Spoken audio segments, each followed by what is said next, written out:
है ना सोचने की बात। क्यों सुने आप मेरी व्यथा कथा। घर तो बनते हैं सबके देर सवेर, मरम्मत भी होती है, सौंदर्यीकरण भी होता है। फिर मेरे नीड के निर्माण में ऐसा क्या नया है। मन की भावभूमि पर उगा एक धरती का टुकड़ा, जिसमें रोपे हैं मैंने सपने, और मैंने आगाह किया है अपने मन को, सपने मत छूना मन।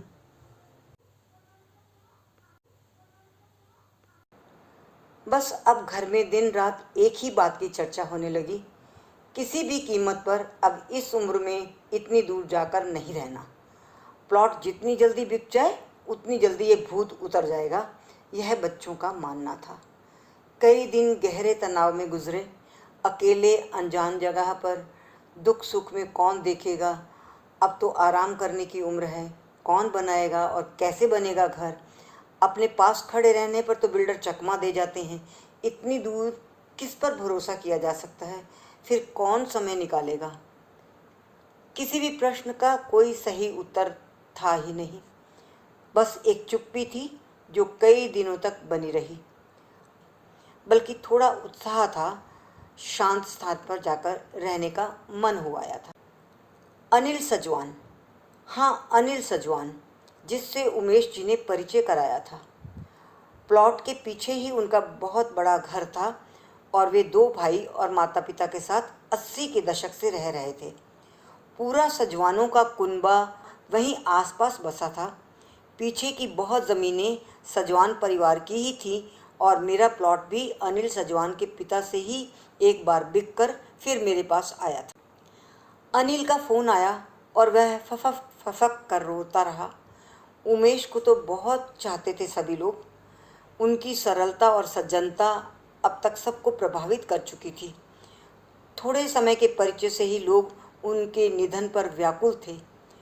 क्योंकि अब उमेश जी तो थे नहीं जो प्लॉट की रखवाली करते। हम पति पत्नी अपनी गाड़ी लेकर गए जॉली ग्रांट। अनिल से मुलाकात हुई और उसने आश्वासन दिया कि हम प्लॉट की चिंता तो बिल्कुल ना करें।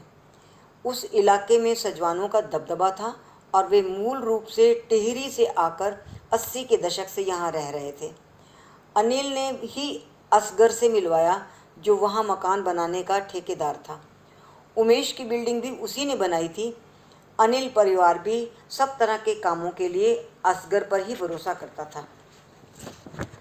असगर भी उमेश को याद कर बहुत रोया। हमने दबे स्वर में पूछ ही लिया कि अपने प्लॉट पर घर बनवाने की कोई संभावना हो सकती है क्या। अपने असमंजस के बारे में अनिल से भी बात की। अनिल ने बिना संकोच के सारा जिम्मा अपने ऊपर लेने का वादा किया और बहुत प्रोत्साहित किया कि यहाँ का जीवन हमारे लिए कितना सुखद होगा। वहाँ 2 दिन रहते हुए मन उदासी और उत्साह के बीच डोलता रहा। निर्णय लेना कठिन था बहुत। एक बार मन में आता भी था ख्याल, हम कहीं अकेले तो नहीं पड़ जाएंगे, सारे परिवार से कट तो नहीं जाएंगे। दूसरे पल मन टोकता, बच्चे सहमत नहीं हैं हमारे इस निर्णय से, पर ऐसा तो बिल्कुल भी नहीं कि उन्हें हमारी परवाह नहीं होगी। परवाह है तभी ना उनको इसकी चिंता है। फिर क्या हमारे ही रिश्तेदार दूसरे शहरों में नहीं रहते।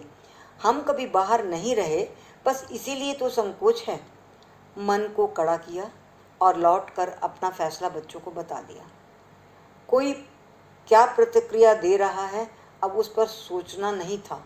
समझ आ गई बच्चों को हमारी चुप्पी देख। धीरे धीरे उन्होंने कुरेदना शुरू कर दिया कि कुछ ज़रूरत हो तो बताएं हम। नहीं सब इंतज़ाम है कहकर उन्हें चुप करा दिया और चुपचाप सारा हिसाब किताब पूरा कर लिया। 15 दिन में ही फिर बन गया प्रोग्राम। इस बार जॉली ग्रांट आना बड़े उत्साह से भरा था। बच्चों के चेहरे पर सुकून दिखा था आते समय, यही बहुत बड़ी बात थी।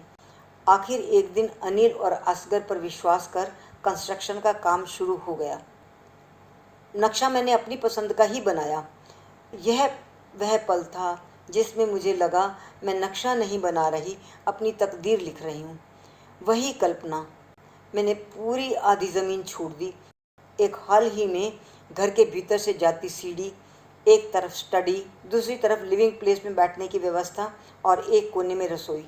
सबसे अधिक उत्साह था छोड़ी हुई ज़मीन पर कैसे एक वाटिका बनानी है।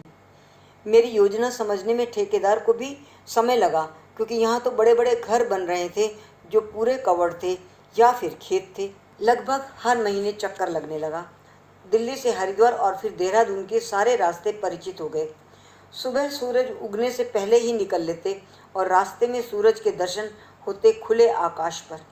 कभी पेड़ों के झुरमुट के पीछे से छन कर आती पीली किरणें एक अद्भुत दृश्य बना देती और कभी गाड़ी के साथ साथ चलता सूरज हमारे पथ का साथी लगता।